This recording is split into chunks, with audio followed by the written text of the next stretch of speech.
బీరువా తెరిస్తే బట్టలన్నీ కింద పడిపోతుంటాయి. ఈ మధ్య కాలంలో ఇలాంటి పరిస్థితిని చాలా ఇళ్లల్లో ఆడ మగ అందరం ఎదుర్కొంటున్నాం. దాని గురించి జోకులు కూడా వేసుకుంటాం. ఇలా మనకి ఎక్కువైపోయిన బట్టల్ని తీసుకుని రీసైకిల్ చేసి మళ్ళీ పనికొచ్చే రూపాల్లోకి మార్చి అవసరమైన వాళ్ళకి అందించే సంస్థ ఒకటి ఉంది. దాని పేరు గూంజ్.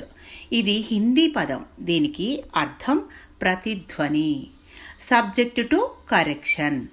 హిందీలో అమితాబ్ బచ్చన్తో వచ్చే కౌన్ బనేగా కరోడ్పతిని రెగ్యులర్గా చూసే వాళ్ళకి గత వారంలో ఈ గూంజును స్థాపించిన అన్షు గుప్తా అందులో వచ్చిన సంగతి తెలిసే ఉండొచ్చు.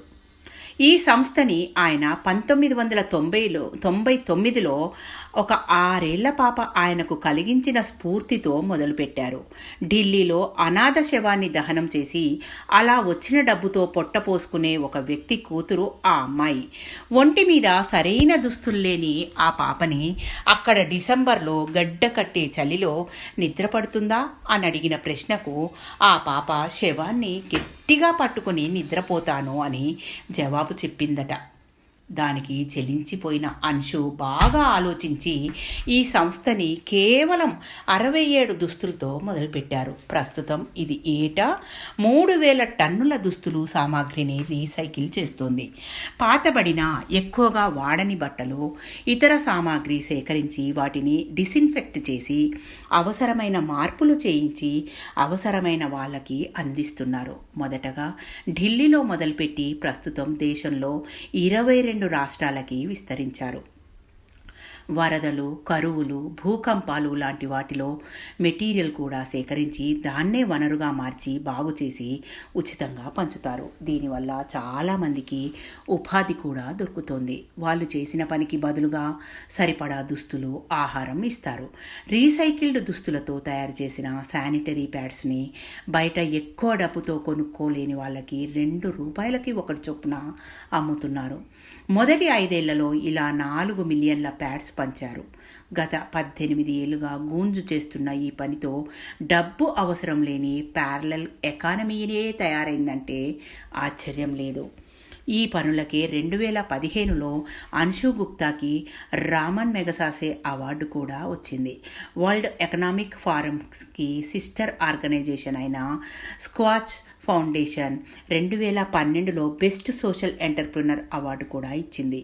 NASA, Nike, US agency for international డెవలప్మెంట్లు కూడా గూంజు సంస్థతో కలిసి పనిచేశాయి.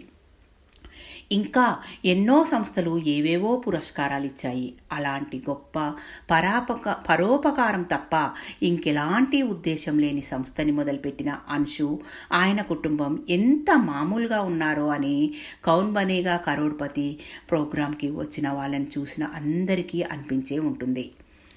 I am glad I watched it and have come to know about him.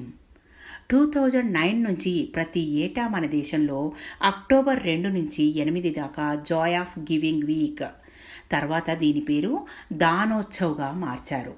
అంటే ఆ వారమంతా దేశవ్యాప్తంగా వాలంటీర్లు అందరి దగ్గర నుంచి వాళ్ళకి అవసరం లేని బట్టలు, సామాగ్రి సేకరించి గూంజుకి పంపుతారు. అవి అక్కడ రీసైకిల్ అయ్యి అవసరమైన వాళ్ళకి అందుతాయి. ఈ వీక్ని హైదరాబాద్, వైజాగ్లో చాలా స్కూళ్ళు, కాలేజీలు జరుపుతున్నాయి. మనకి ఎక్కువై మనం ఏం చేయాలో తెలియని, పారేయడం తప్ప ఎలాంటి ఉపయోగం లేని బట్టలు, సామాగ్రిలని ఈ గూంజుకి అందజేయగలిగితే చాలు. తర్వాత ఏం చేయాలో వాళ్ళు చూసుకుంటారు. అక్టోబర్ 2 నుంచి 8 దాకా address for dropping and contact person number, ఈ 2 కూడా నేను ప్రతి ఒక్కరికి షేర్ చేస్తాను. అవసరం అయిన వాళ్ళకి సాయం చేయండి. మరో సముదాయం నుండి. Thank you. మీ పద్మజ.